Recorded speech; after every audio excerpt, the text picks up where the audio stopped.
Today, we're opening up a massive stack of JRA historical archives, pedigree charts, and a really detailed career retrospective on a Japanese racehorse named Believe. It's an incredible story. It really is.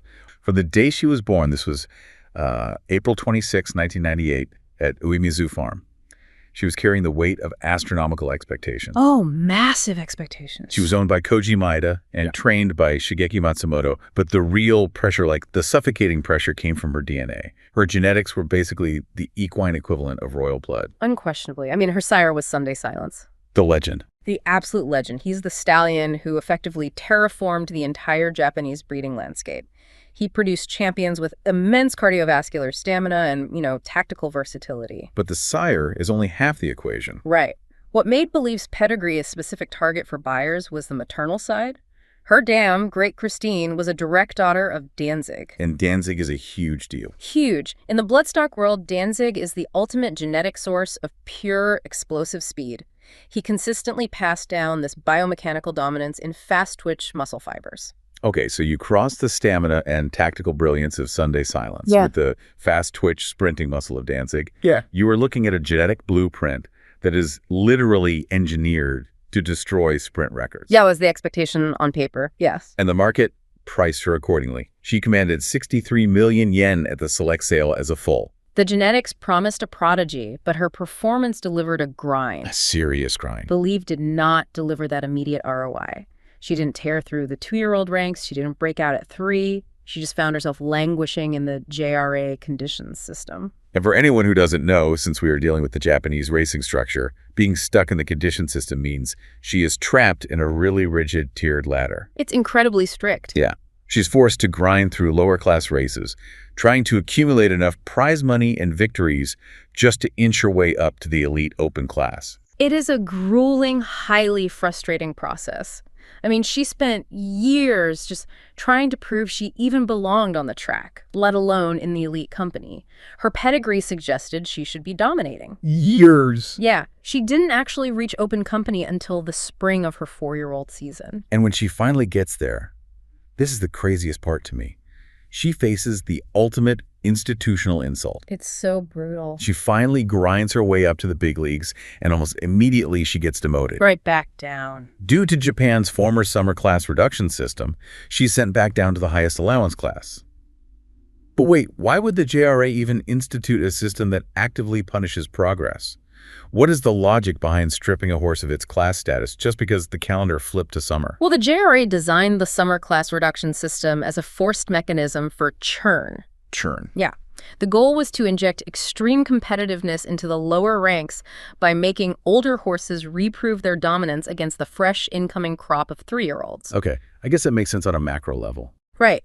It prevents older, plateauing horses from just camping out in the open class.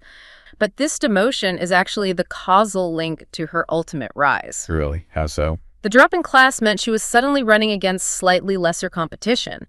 So instead of breaking her spirit, it allowed her to dictate the pace of her races. Oh, she got her confidence back. Exactly. She stopped fighting the system and started dominating it. She went out and won 2 allowance races back-to-back, physically forcing her way back into open company without needing the system's permission. Here's where it gets really interesting, because that momentum catapults her into the Centaur Stakes, and her entire narrative fractures in the best way possible. It completely slips. She doesn't just win the Centaur Stakes. She produces the fastest closing section in the entire field and wins by 4 lengths. Which is astounding. To put that into perspective for you, a 4-length victory in a 1,200-meter sprint is an eternity. It really is. The late bloomer finally blooms. Right. After years in the mud of the conditions classes, she had violently evolved into a leading Grade 1 contender, which perfectly sets the stage for her first major test. Japan's premier autumn sprint championship, the Sprinter Stakes at Niigata Racecourse. Exactly. This race is a tactical masterclass. Yeah. She is finally at the Grade 1 level. And the mechanics of this specific race are crucial to understand. A lot of modern sprinters rely on one desperate, explosive burst of speed. Like they just hang back. Yeah, their tactic is to drop back, conserve energy, minimize wind resistance, and basically pray a gap opens up in the final 200 meters. But Believe didn't do that. No, her tactics were highly sophisticated. She didn't drop back at all. She stayed right at close to the pace, keeping the favorites within striking distance. But staying close to the front means you have to deal with heavy traffic. And as they hit the home stretch at Niigata, that traffic almost ends her career before it starts. It was so close to a disaster. She tries to angle outside to make her final winning run, but a horse named Admire Kojin comes flying up on her outside flank and completely boxes her in. Nowhere to go. Her intended path is entirely blocked. And I imagine in a sprint, hesitation isn't just a mistake, it's a death sentence. It is entirely fatal to a sprint campaign. You just do not have the runway to hit the brakes, sacrifice your momentum, wait for the outside to clear, and then attempt to accelerate again. Because it takes too long to get back up to speed. Exactly. The physics of rebuilding that momentum takes hundreds of meters. The race will literally be over before you find your top gear. Which makes the reaction of her jockey, Utakateke, so unbelievable. In a fraction of a second, instead of stubbornly waiting or panicking, he instantly shifts her balance and dives down toward the inside rail. It was brilliant. He plunges her directly into a chaotic three-horse battle. And she doesn't flinch. She finds her footing, explodes through the inside gap, and crosses the line first. She wins the Sprinter Stakes. And the historical significance of what she accomplished in that fraction of a second cannot be overstated. Tell us why. By capturing the Sprinter Stakes, Believe became the very first offspring of Sunday Silence to win a JRA Grade 1 race over 1,200 meters. She completely rewrote her sire's legacy. She really did. For years, the industry assumption was that Sunday Silence was strictly a sire of middle and long distance champions, you know, the classic route horses. Right, the endurance runners. Exactly. Believe shattered that paradigm. She proved that his genetics could successfully fuse with speed lines to produce a top-level sprinter. But of course, success brings its own problem. Oh, definitely. By proving Sunday Silence could sire a sprinter, her connections didn't just win a trophy, they gained an immense amount of hubris. And that hubris led them to make a massive miscalculation. A huge one. They assumed a domestic track champion could seamlessly transition to the global stage. So they packed her up and sent her to Hong Kong to compete internationally. And it was a total disaster. It was a brutal lesson in equine biology. What went wrong? Well, horses are finely tuned, highly sensitive hindgut fermenters, and Believe, in particular, was a very sensitive mare. So the travel just wrecked her. Yes, the biological toll of international travel, the isolation, the engine noise, the disruption of her circadian rhythm, it devastated her. Oh, wow. The stress response elevated her cortisol levels, which wreaks havoc on the gastric system. She lost approximately 20 kilograms during the trip. 20 kilos. Losing 44 pounds of muscle and mass for an athlete competing at the razor's edge of performance is catastrophic. It's entirely debilitating. But wait, hold on. I get that she was underweight and heavily defeated in Hong Kong, but after they brought her back to Japan, she had months to recover before her next start in the Hankyu High. Why couldn't they just feed her, rest her, and bounce back? Why did the slump continue so severely that she finished a dismal 9th in that race? Because you can't just replace 20 kilograms of muscle with a few extra buckets of grain. It's deeper than that. Much deeper. When a horse undergoes that level of systemic stress, it can trigger gastric ulcers and a complete collapse of the hindgut microbiome. Their ability to actually absorb nutrients is compromised. So even if she's eating, she's not getting the fuel. Exactly. It takes months for the metabolic window to reset, for the ulcers to heal, and for the psychological trauma of the exhaustion to fade. The slump continued because her body was still in a defensive recovery state. And that creates a terrifying narrative shift. Yep. Just a few months prior, she was the unstoppable queen who broke the Sunday Silence mold. Yeah, on top of the world. Now, heading into Japan's premier spring sprint, the Takamatsu no Miyakinen, she looks like a flash in the pan. The deck is stacked impossibly high against her. It really was. She's recovering from severe weight loss. She's coming off a 9th place finish. And on top of everything else, her regular jockey Takateke, the guy who navigated that split-second decision in the Sprinter Stakes, is stuck in Dubai and cannot ride her. Which forces her connections to bring in Katsumi Ando as a replacement. And Ando is a whole story on his own. His context is vital here. Ando was a living legend, but strictly on the Kasamatsu regional circuit. He had only recently transferred to the central JRA system. He just arrived in the big league. Exactly. And despite his regional dominance, he was completely winless in central JRA Grade 1 races. When the gates opened, Ando completely changed the tactical approach. She didn't just win.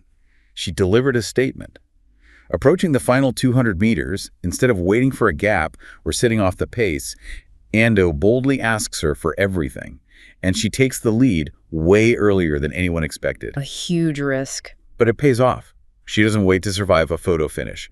She breaks the will of the field, seizing control so absolutely that Ando actually eases her up before they even cross the finish line. That tactical shift, taking the lead early and daring the field to catch her, permanently silenced the doubts.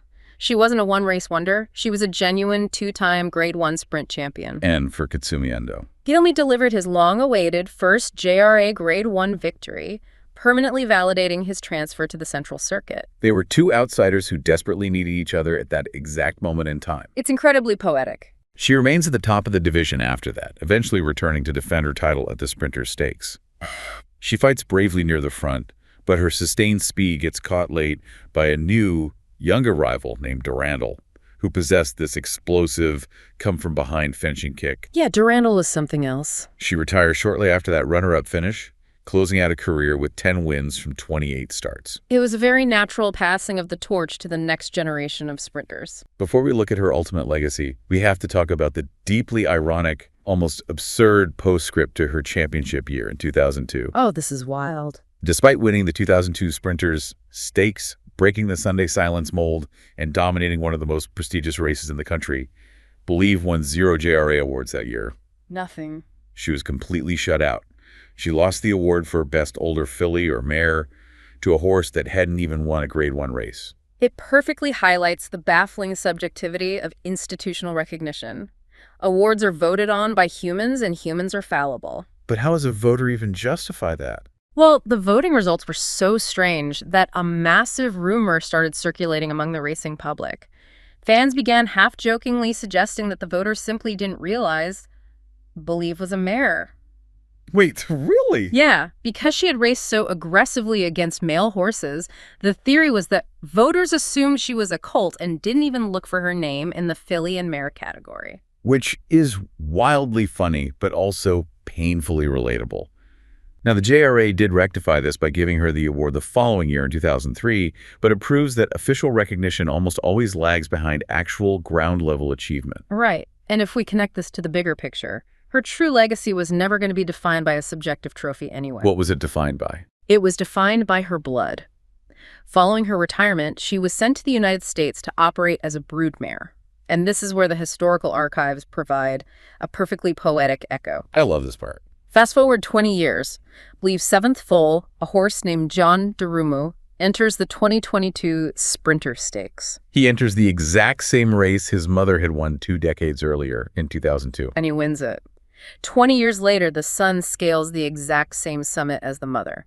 It validates that initial 63 million yen investment on a much longer, more profound timeline than any of the initial buyers could have anticipated. It makes you realize how perfectly she was named.